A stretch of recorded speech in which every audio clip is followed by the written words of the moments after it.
We have patients with critical limb ischemia. First, we try to have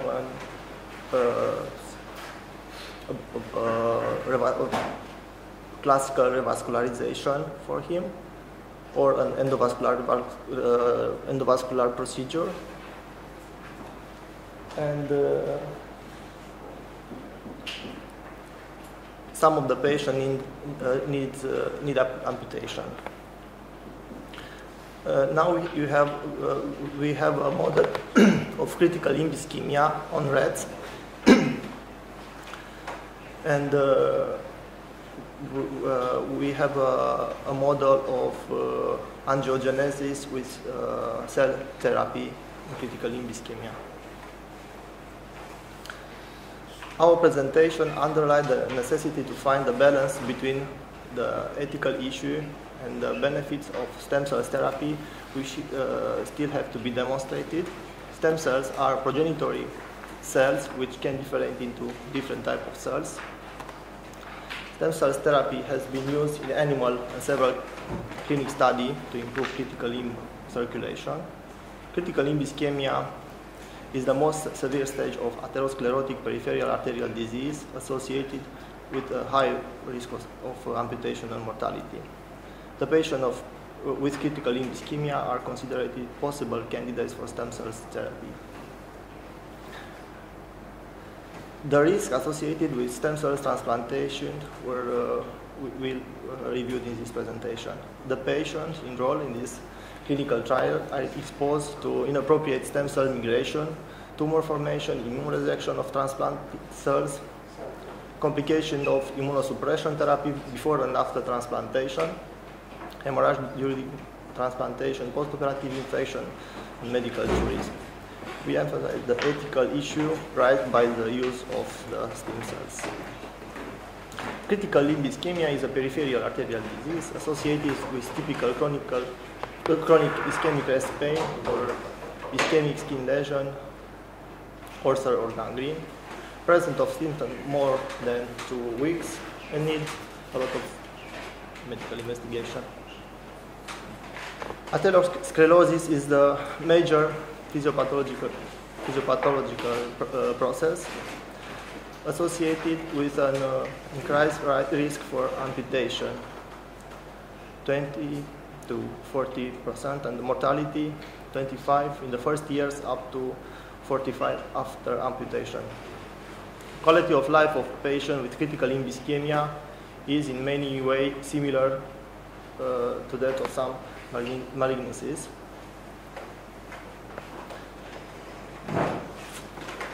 Patients with critical limb ischemia, which are not candidates for surgical or endovascular revascularization or medical treatment with prostanoid or lumbar sympathectomy, patients representing 30% of the total number of patients with critical limb ischemia, could be the patient candidates for stem cell therapy.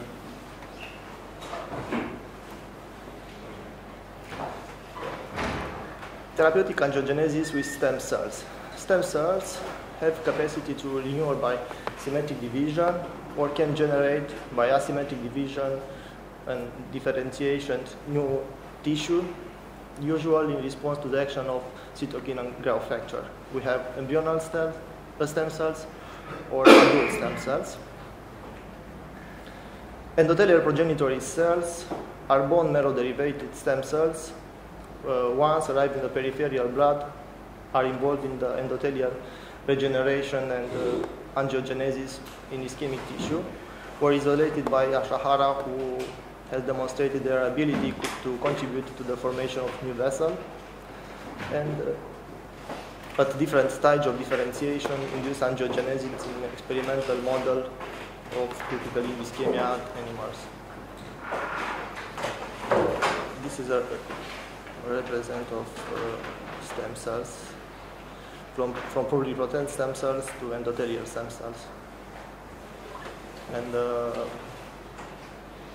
bone marrow, peripheral blood, and overexpression of angiogenic growth factor. Tateishi Uyama and colleagues have shown that intramuscular injection of bone marrow mononuclear cells induce therapeutic angiogenesis in critical limb ischemia. Endothelial progenitor cells may represent a reparative response to ischemic injury controlled by the bone marrow via circulating cytokine and growth factor. And the image that Tateishi Uyama in 2002 in Lancet, before implantation and 8 weeks after implantation.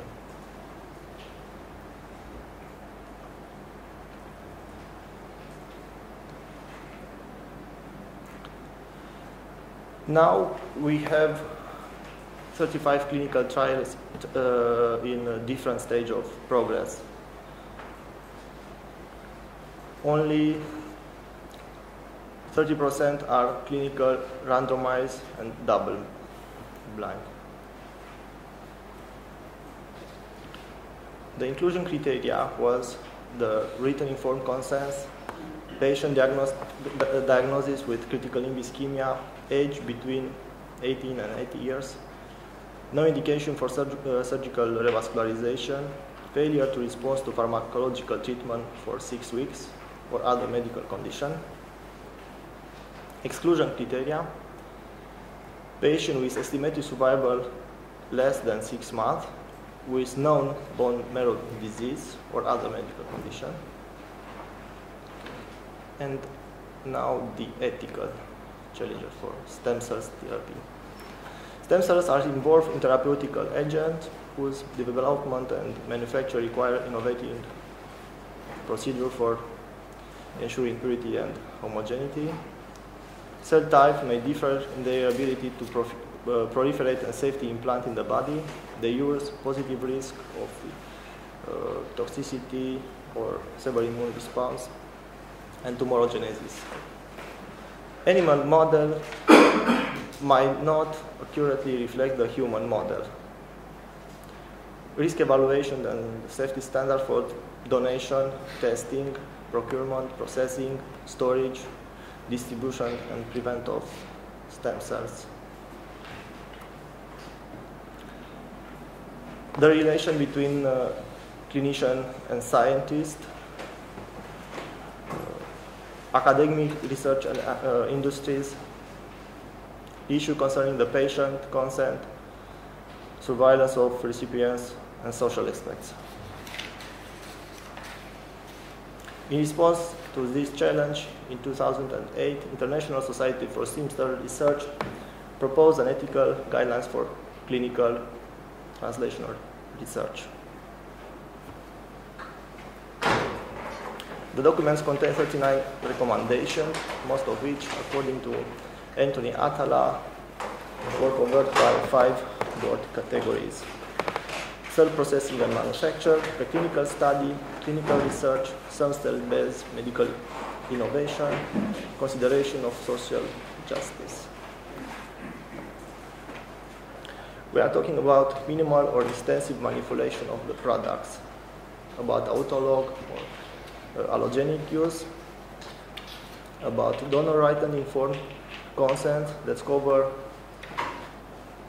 manipulation, analyze, usage of stem cells, the commercial potential of stem cells, and the possible risks to the donors. And the privacy, including the exposure of genetic information.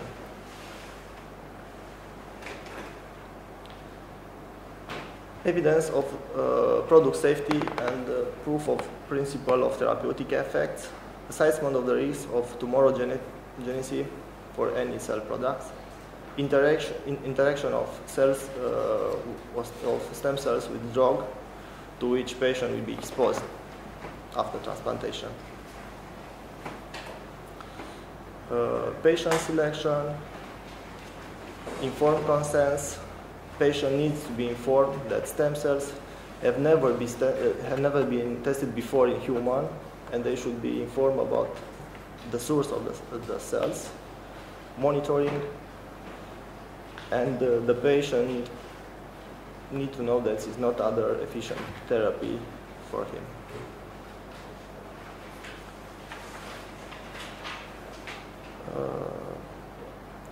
stem cells-based medical innovation, practice of marketing an improved stem cells therapy and medical tourism.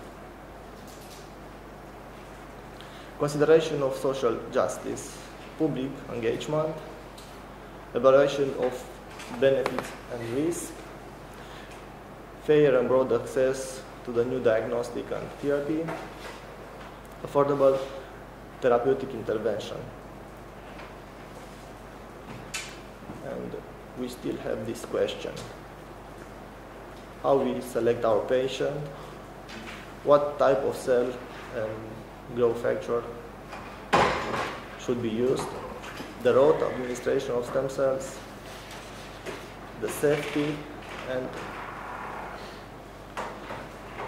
if the stem cells are really efficient,